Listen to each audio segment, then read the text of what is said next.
लता के पति की मौत के बाद सब कुछ बदल सा गया।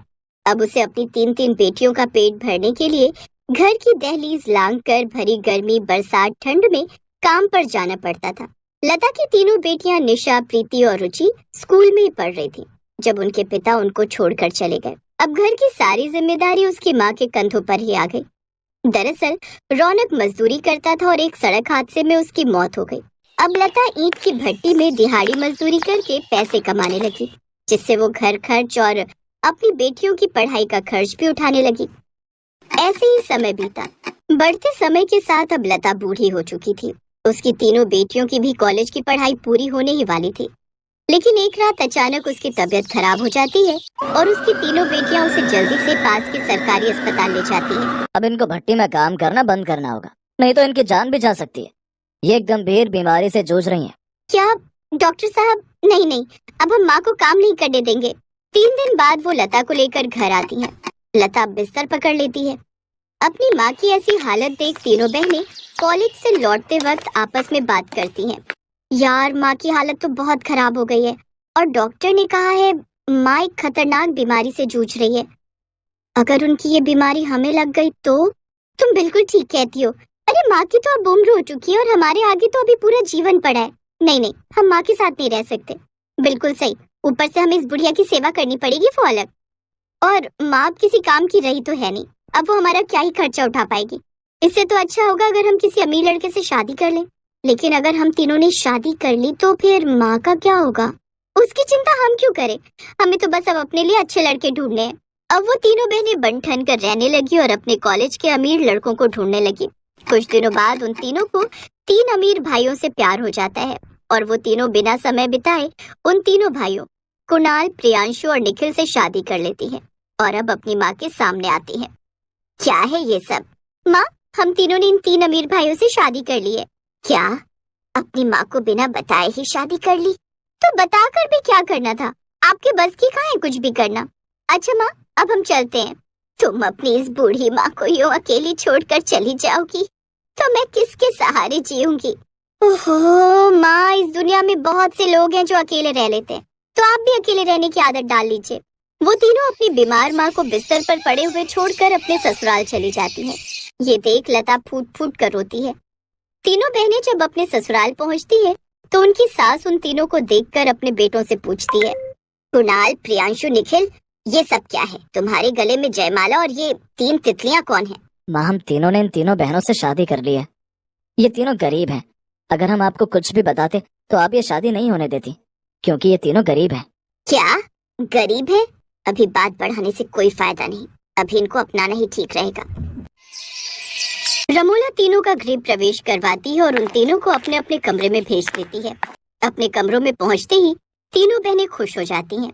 अरे वाह यार, क्या रापचिक घर है, मजा आ गया। जैसा सोचा था उससे भी ज्यादा सुंदर है। वाह अब तो अपनी लाइफ सेट है।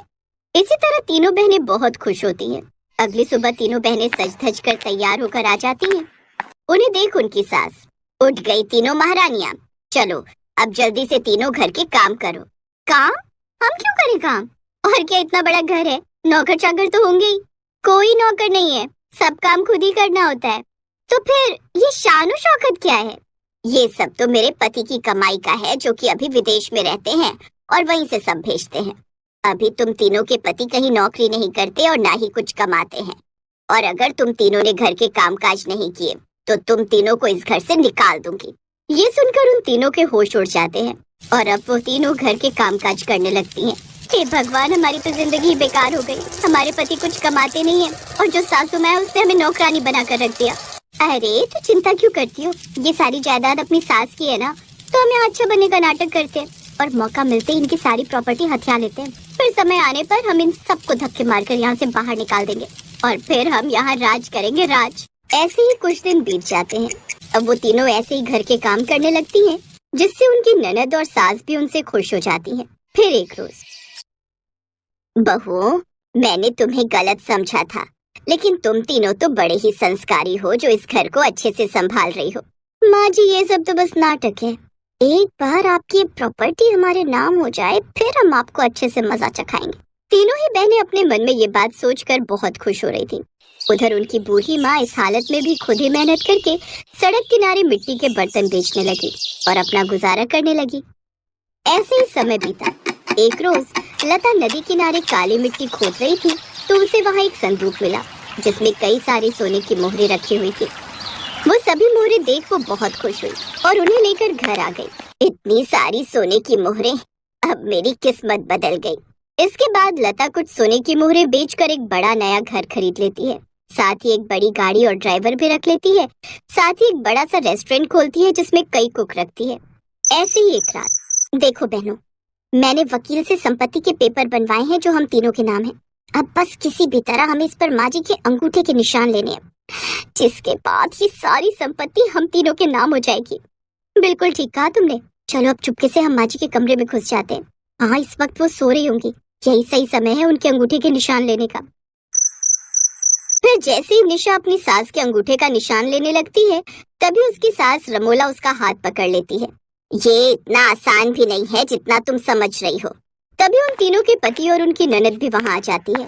देखा भैया आप लोगों ने कैसे ये सारी संपत्ति अपने नाम करवाना चाहती है। उस दिन मैंने तुम तीनों को बात करते हुए सुन लिया था, तभी मैं समझ गई थी कि तुम तीनों के मन में क्या चल रहा है। तुम तीनों इतनी गिर जाओगी हमने सोचा भी नहीं था। अब हम तुम्हें इस घर में एक पल भी बर्दाश्त नहीं कर सकते। निकल जाओ अभी मेरे घर से। वो तीनों रोती हुई वहां से अपनी माँ के घर चली जाती हैं, जहाँ अपनी माँ की शानो शौकत देखकर तो उनके होश ही उड़ जाते हैं। फिर वो अपनी माँ को सारी बात बताती हैं। मेरी बच्चियों, इसी को तो भाग्य का खेल कहते हैं।